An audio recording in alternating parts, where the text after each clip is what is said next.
네, 오늘 하나님의 말씀은 에베소서 4장입니다. 4장 31절입니다.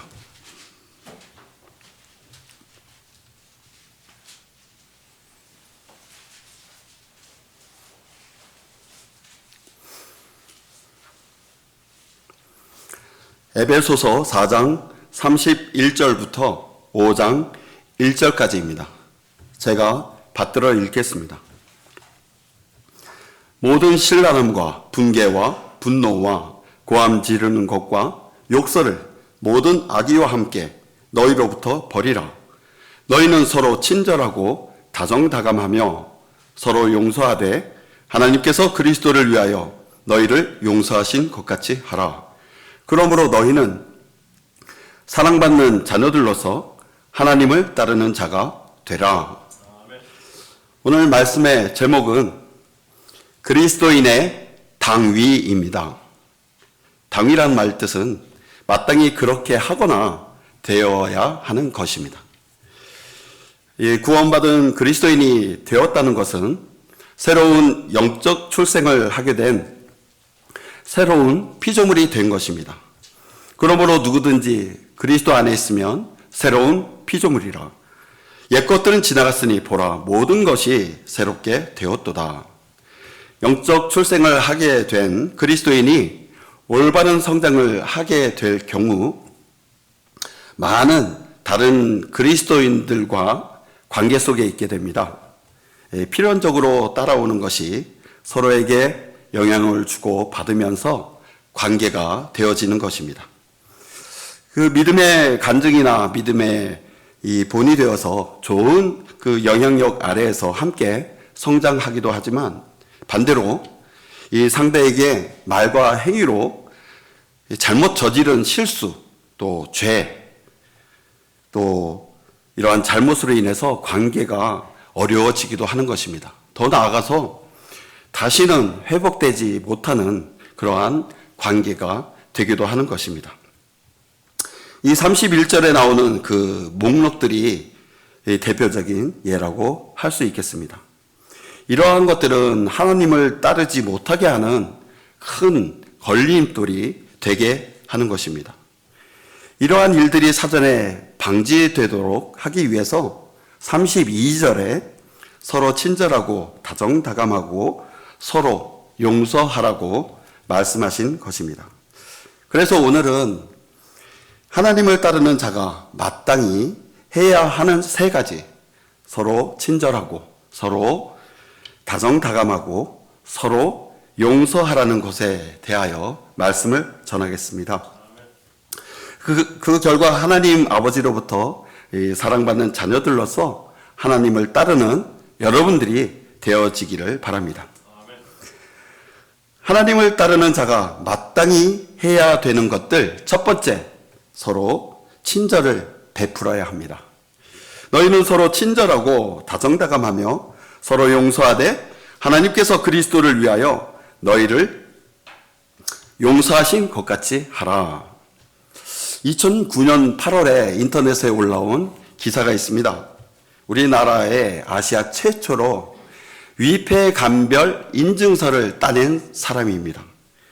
이 위패감별사는 딱히 될 수 있는 방법이 없다고 합니다. 학원이 없고요. 또 도움이 될 만한 책자들이 나온 것이 없다고 합니다. 그런 상황에서 자신이 위패감별 인증서를 딸 수 있었던 가장 큰 요인을 이렇게 이야기했습니다. 위패감별사가 되려면 진짜를 많이 만져봐야 합니다. 그래야 가짜가 무엇인지 알 수 있습니다.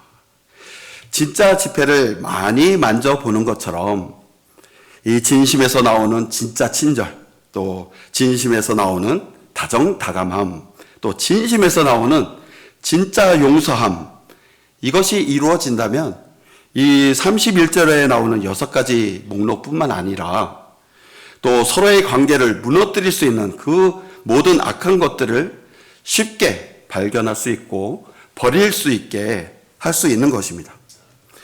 친절하라는 것은 이 친절을 베푸는 것이죠. 진심이 없는 친절을 베푼다는 것은 친절이라는 가면을 쓰고 자신의 이익을 탐하거나 또는 다른 사람의 평가에 점수를 따내기 위해서 수단으로 이용하는 것일 것입니다. 소금이 그 맛을 잃으면 무엇으로 짜게 하리요? 소금이 전혀 들어가 있지 않은 김치 여러분 드셔보셨습니까? 또 맹물로 담궈 놓은 동치미 그 맛이 어떨 것 같습니까? 아무리 맛있게 보이게 차려놨다 해도 입에 넣는 순간 아마 얼굴을 찌푸리면서 바로 뱉어낼 것입니다. 친절이 바로 이러한 소금의 맛을 내는 것입니다. 친절이 없는 성령의 열매들 있을 수 없습니다. 친절이 없는 감사, 친절이 없는 자비로운 마음, 더 나아가서 친절이 없는 사랑이 넘치는 교회, 또 친절이 없는 화목한 가정, 그러한 것은 존재할 수 없습니다.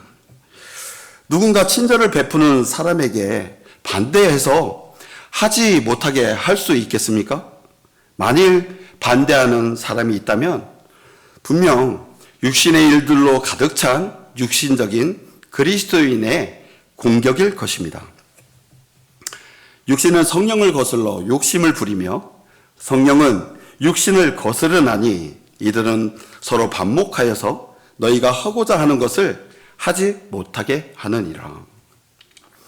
우리는 이 친절하는 것에 익숙해야 합니다.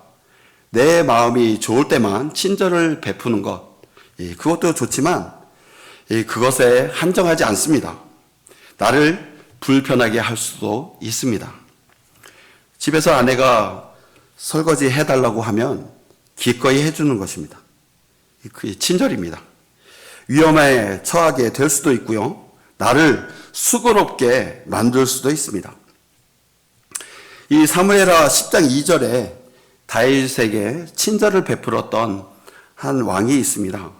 다윗이 말하기를 내가 나하스의 아들 한운에게 그의 아버지가 내게 친절을 베푼 것 같이 친절을 베풀리라. 바로 나하스 왕입니다. 이 나하스 왕이 죽고 다음 치리자가 된 아들 한운을 위로하고자 신하들을 보낼 때 이 다윗이 한 말입니다. 이 다윗이 사울로부터 쫓겨다닐 때 이 부모를 피신시키려고 했을 때 나하스 왕은 이 다윗의 부모를 함께 머물 수 있도록 친절을 베풀어 주었던 것입니다. 이에 다윗은 이 친절을 베풀고자 한 것이었습니다. 위험에 처할 수도 있고요. 또 불편할 수도 있었을 것입니다. 수고로울 수도 있었을 것입니다.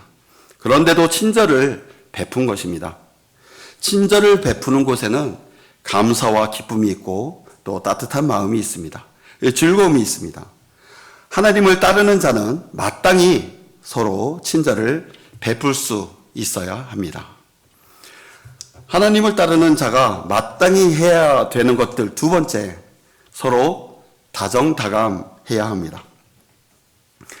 너희는 서로 친절하고 다정다감하며 서로 용서하되 하나님께서 그리스도를 위하여 너희를 용서하신 것 같이 하라. 이 친절을 베푼 것이 이 서로에게 감사와 기쁨을 내포하고 있다면 이 다정다감한 것은 일단 본인의 마음에 이미 그 상대방에 대한 어떠한 쓴뿌리나 또 약점을 잡으려는 것, 복수하려는 마음, 이런 생각을 담고 있지 않는 것입니다. 그리고 상대방의 마음의 문을 열 수 있게, 소통할 수 있게 하는 것입니다. 이 교회에 처음 방문하게 되는 이 사람들에게 이 다정다감하게 대하는 것은 이 교회를 다닐 것인가, 아니면 내가 다른 교회를 가게 할 것인가 결정할 수 있게 만드는 주요한 아주 사항이 될 수도 있는 것입니다. 다정다감하게 대해야 하는 것은 이 방문자 중에는요, 거칠게 대답하는 사람도 있습니다. 또 무관심하고 아주 소극적이고 내향적인 사람도 있고요, 의심하는 사람도 있고 불신하는 사람도 있습니다. 내가 다정다감하게 대했다면 반드시 기다려야 합니다. 이 대부분은 나중에 자신은 사실 이러이러한 일이 있어서 이 교회에 나오게 되었습니다, 이렇게 말을 합니다. 쉽게 마음을 열게 되는 것입니다. 가정에서든 교회에서든 또 어른이든 어린 아이든 간에 자신에게 불친절하고 또 무관심하고 무뚝뚝하고 거칠게 대하는 사람에게는 절대로 다가가지 않습니다. 이 성도의 친절과 다정다감한 모습을 보게 된다면 얼마나 마음이 훈훈합니까? 또 마음을 이렇게 따뜻하게 하지 않습니까? 이번 겨울에 이번 추운 겨울에 제가 새 장소에서 제가 들었던 말입니다. 그 예배실에 한 자매님이 옆으로 이렇게 지나오면서 이런 말을 합니다. 야, 따뜻하니까 정말 좋다. 그리고 또 한 번은 한 성도분이 화요일 날 성경 공부 시간 때 이 강의실에 있으면서 이런 말을 합니다. 아유, 따뜻하니까 마음이 다 녹아나네요. 그리고 또 한 번은 이 주일에 우리 점심 식사 마치고 3층에서 형제의 모임을 하고 있었습니다. 근데 목사님께서 들어오시면서 이렇게 말을 했습니다. 기분 좋은 따뜻함이네요. 좋습니다. 이 성도들 간에 친절과 다정다감한 것은 이 조금 전에 따뜻함을 느꼈던 이 사람들처럼 모든 사람들을 따뜻한 마음 또 부드러운 마음을 갖게 하는 강력한 능력이 됩니다. 같은 생각, 같은 사랑으로 하나 되게 만들 수 있는 근간이 될 수 있는 것입니다. 교회 안에서 모두가 행해야 합니다. 가정 안에서 모두가 해야 하는 것들입니다. 분명히 서로 하라고 말씀하신 것입니다. 성도 간에서 한 사람만 하고 상대가 하지 못했다면 그 하지 못한 사람은 결국 하나님을 따르지 못하는 결과를 만들게 되는 것입니다. 우리 교회에 오면 인사하죠. 또 이렇게 이야기도 나누고 성경 공부도 합니다. 또 함께 식사도 하고 또 시간이 될 때는 함께 나가서 구경을 합니다. 또 처음 만나는 사람에게 이 복음을 전합니다. 이 모든 것은 친절하고 다정다감하게 해야 하는 것입니다.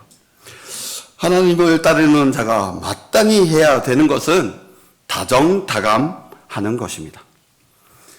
하나님을 따르는 자가 마땅히 해야 되는 것들, 세 번째는 서로 용서해야 합니다. 너희는 서로 친절하고 다정다감하며 서로 용서하되 하나님께서 그리스도를 위하여 너희를 용서하신 것 같이 하라. 그리스도께서 행해 주신 그 무엇 때문에 하나님께서는 그리스도를 위하여 우리를 용서해 주신 것입니까? 바로 저와 여러분들의 죄들을 100% 용서해 주시기 위해서 보혈을 흘려주셨기 때문입니다. 그 사랑하시는 이 안에서 우리가 그의 보혈을 통하여 구속, 곧 죄들의 용서함을 받았느니라. 우리를 위하여 고난과 모욕과 고통을 당하셨기 때문입니다. 그리스도도 우리를 위하여 고난을 받으시고 모욕을 당하셨으나 다시 모욕으로 갚지 아니하셨고 고통을 당하셨으나 위협하지 아니하셨으며 그러한 그리스도를 위하여 하나님께서는 너희를 용서한 것과 같이 너희도 그리스도를 위하여 서로 용서하라고 말씀하는 것입니다.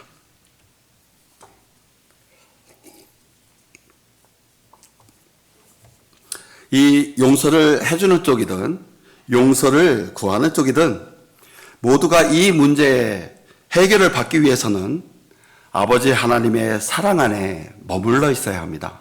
그 말은 아버지 하나님의 크신 사랑을 알고 깨닫고 있어야 하는 것입니다. 이 아버지 하나님에 대한 사랑과 용서, 또 친절과 다정다감함, 이 모든 것들이 발견되는 말씀이 있습니다. 그것이 바로 누가복음 15장에 그 아버지로부터 유산의 몫을 미리 받아서 모두 다 탕진한 작은 아들의 이야기입니다. 그 아버지는 작은 아들의 그 잘못된 그 요구에 즉시로 거부하거나 화내지 않습니다. 참고 들어줍니다. 그중 작은 아들이 아버지에게 말하기를, 아버지, 저에게 돌아올 재산의 몫을 주소서라고 하니 그 아버지가 자기 살림을 그들에게 나누어 주었더라. 그런데 17절, 18절에서는 모든 것을 탕진한 아들이 가진 고생 중에 말 그대로 죽을 지경에 이르기 직전에 이렇게 고백을 합니다. 그때 그가 자신을 돌아보고 말하기를, 내 아버지의 많은 품꾼들은 먹을 것이 풍족하고도 남는도다. 그런데 나는 굶어 죽어 가는도다. 이제 내가 일어나서 내 아버지께로 가리라. 그리고 이렇게 말하리니, 아버지여, 내가 하늘을 거역하여 아버지 앞에 죄를 지었나이다. 나는 더 이상 아버지의 아들이라고 할 만한 자격이 없나이다. 나를 품꾼의 하나로 삼아 주소서. 이 아들은 아버지의 사랑을, 그 아버지의 사랑이 어떠한 것인지 아직 모르고 있습니다. 용서건 뭐건 그저 아버지가 받아주기만 한다면 고맙겠습니다. 이렇게 하는 것입니다. 반면 아버지는 아직도 아들을 기다리고 있습니다. 그가 일어나서 자기 아버지에게로 갔는데 그가 아직도 멀리 있을 때 아버지가 그를 보고 가엾게 여겨 달려가 드디어 아버지를 만나게 되었습니다. 아버지의 반응이 어땠습니까? 그를 가엾게 여겨 달려가 목을 안고, 누가 생각납니까? 요셉과 야곱의 만남, 또 사도행전 20장에 다시는 보지 못할 바울과 그 형제들, 얼마나 애절합니까? 그렇게 목을 안고 입 맞추었습니다. 그리고 가장 좋은 옷을 입히고 손에 가락지를 끼우고 발에 신을 신겼습니다.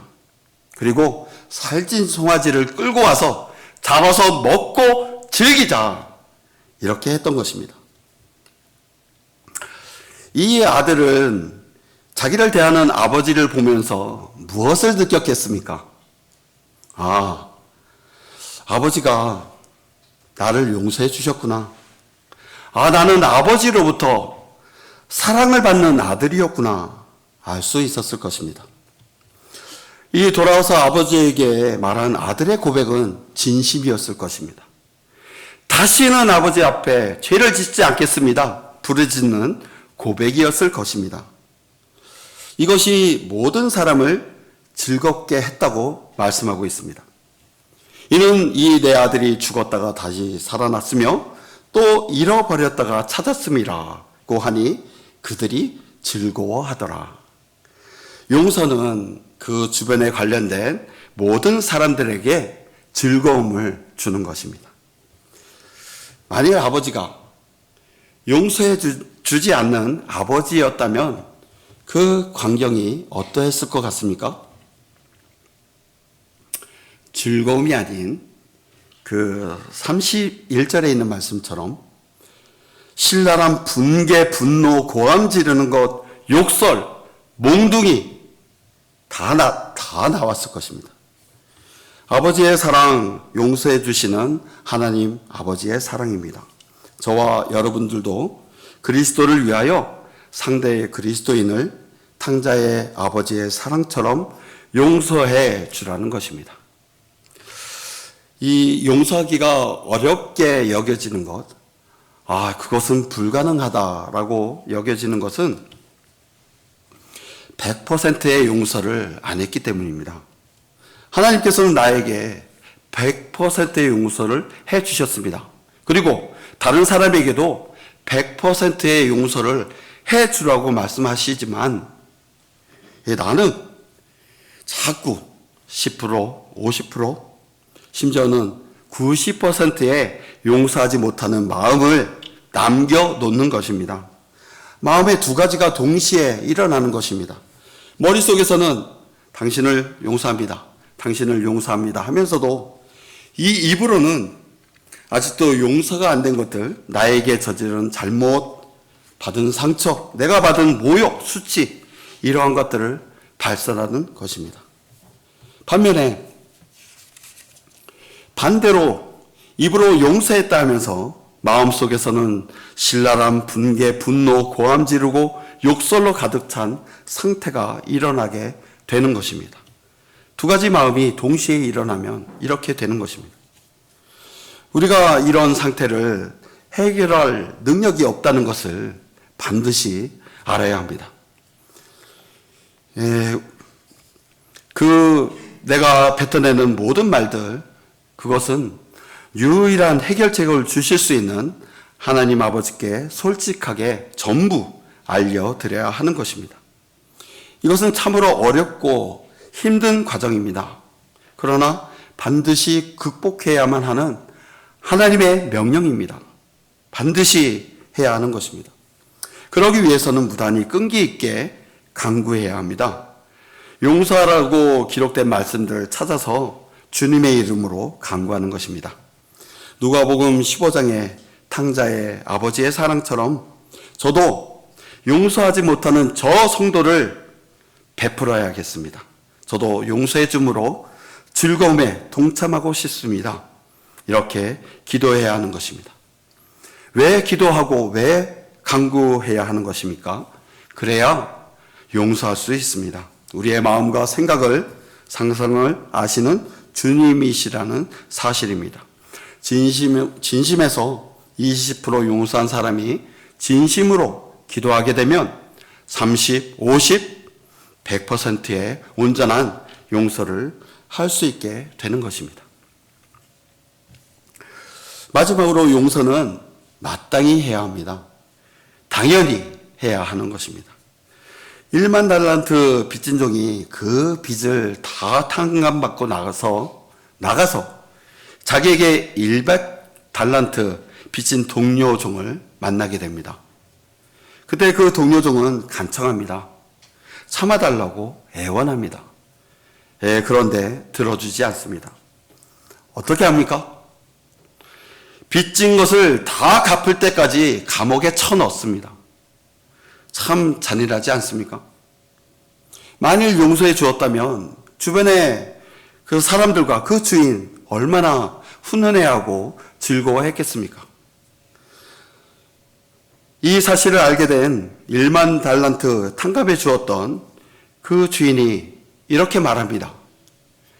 거기는 한번 찾아보겠습니다. 마태복음 18장입니다.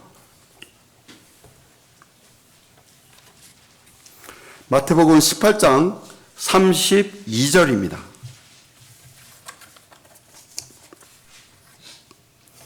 그때 그의 주인이 그를 불러서 말하기를, 오 너 악한 종아, 내가 나에게 애걸하기에 나는 내가 진 모든 빚을 탕감해 주었노라. 내가 너를 가엾게 여김같이 너도 내 동료 종을 불쌍히 여기는 것이 당연하지 아니하냐 하며 그의 주인이 화가 나서 그 사람이 자기에게 진 빚을 다 갚을 때까지 형리들에게 넘겨주더라. 그러므로 이와 같이 너희들이 진심에서 우러나와 형제 각 사람을 그들의 잘못과 더불어 용서하지 않으면 하늘에 계신 나의 아버지께서도 너희들에게 그렇게 하시리라 하시더라. 오늘 우리들이 읽었던 본문 말씀을 어떻게 하라는 것입니까? 당연히 마땅히 용서하라는 것입니다. 저와 여러분들도 그리스도를 위하여 나에게 잘못을 하고 상처를 주고 무시하는 상대 그리스도인을, 심지어는 모든 신랄함과 분개와 분노와 고함 지르는 것과 욕설을 해대는 그리스도인을 그리스도를 위하여 용서하라고 말씀하고 계십니다. 하나님을 따르는 자는 마땅히 해야 되는 것이 서로 용서하는 것입니다. 오늘 말씀을 정리해 봅니다. 하나님을 따르는 자가 마땅히 해야 하는 것은 서로 친절해야 합니다. 서로 다정다감해야 합니다. 서로 용서해야 합니다. 아버지의 사랑을 알고 유일한 해결책이신 아버지 하나님께 기도하고 마땅히 용서해야 하는 것입니다. 우리는 에베소서 4장 32절에 멈추면 안 됩니다. 반드시 5장 1절로 건너가야 합니다. 그러므로 너희는 사랑받는 자녀들로서 하나님을 따르는 자가 되라. 4장 32절은 이제 잘 출발하는 것입니다. 나를 무겁게 만드는 친절하지 못한 것, 다정다감하지 못한 것, 용서하지 못한 것으로 그런 상태에서는 하나님을 따르지 말라고 하는 것입니다. 얼마나 힘들겠습니까? 하나님을 따라간들 몇 미터나 갈 수 있겠습니까? 우리는 어깨를 나란히 하고 가벼운 발걸음으로 하나님을 따르는 저와 여러분이 되어야 하겠습니다.